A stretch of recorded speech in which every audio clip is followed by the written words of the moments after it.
AFTV Julian, that was a nice little win today, bit after the Lord Mayor's show, as they say, weren't it? Why don't they do that on Thursday? I don't want to use another golf analogy, but I'm going to. It seems to be the difference of me on a putting green before I play and me on the 18th hole putting to win the game. Putting green, 20 yards, bang in. Putting from 1 yard with a bit of pressure on, miss it. Yeah. It just Pressure's didn't matter. off. Pressure's off. You looked at Pepe's goal, Williams' goal, fantastic. But I'm sure they do that in training every single day. Every single day. So the pressure's off now? The pressure's off. They can do it. They are good, skillful players. They're fit. They've got great technique. They can do it. But so whose fault is that then? Is that the players individually? Or is that the manager? Why is it that a player can do that today when the pressure's off, but when the pressure's on, they can't produce that? Why? But that's not just football. That's human nature. No, but that's the reason. Is that, I mean, different people react in different ways to pressure. Now, one thing I remember Tony Adams said a few years ago was that now they look at stats. To get a player in, they look at stats, Opta stats. They've got the most amazing analysis. They choose their players. Back in his day, they brought players in whether they thought the mentality fitted the team.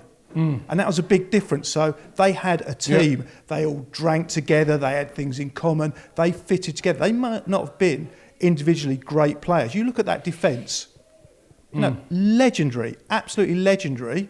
But individually, were they the greatest players? Probably not. Now what you've got is fantastic individual players that don't necessarily fit together as a team when the pressure's on. And that's some sort of psychological issue. Are you surprised, I've been asking everyone this tonight, Arteta, are you surprised he's still in a job after what happened the other night?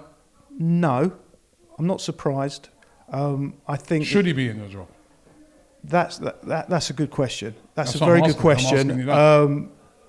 Probably not, but more important, what's going to replace him? There's no point in just kicking him out for the sake of kicking him out. You've got to have something lined up, and maybe that's what they're doing. I mean, why get rid of him now when you've got nothing to replace him with? Well, the talk is they're not going to replace him. They're going to back him in the summer, is what the talk is, and that he'll be the manager next season. Are you confident that, because people can learn from their mistakes. People can learn from, you've got to admit your mistakes first. And almost like today, the team selection was kind of like an admission of errors because he played Saka at left back.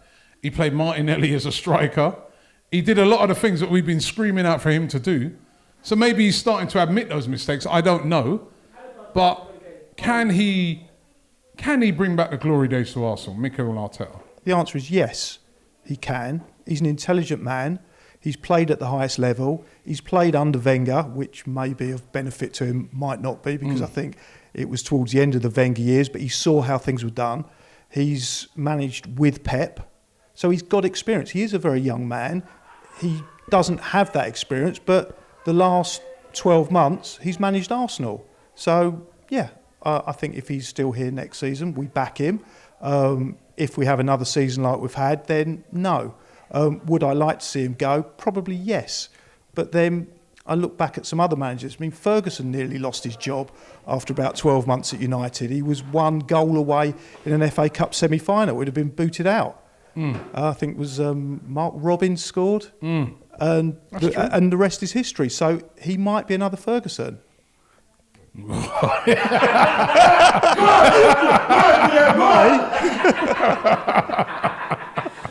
You never know. You've got to think positive. Duncan Ferguson. and he wasn't he had a 100% record, didn't he? Yeah, that's true. He had a 100% record after about 3-4 games. Yeah. So do you have confidence that what more important, these owners, they've got to back him now, though. If they are going to stick around, which I think the majority of Arsenal fans still would like to see them go, they've got to back him. You got confidence they will? But, I mean, I've said all along, I don't see that they're not backing him. They do spend money, but they just waste money. They're going to have to spend big money now to get this squad into any sort of shape to challenge the big boys, haven't they?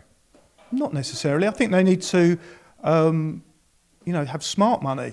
I mean, look at some of our greatest players. What did they cost? Martinelli. What did he cost? Well, you got to play him, ain't you? Yeah. I mean, you got Emil Smith-Rowe. You got Saka. Our best players didn't. Yeah. I mean, I wouldn't say they cost nothing, but we got them at bargains. The players that cost the most, Pepe, Ozil, they cost fortunes. You don't have to spend money. As supporters, we seem to think, oh, you've got to throw money at it, you've got to throw money at it, you've got to throw money at it. No, you don't. You've got to be smart.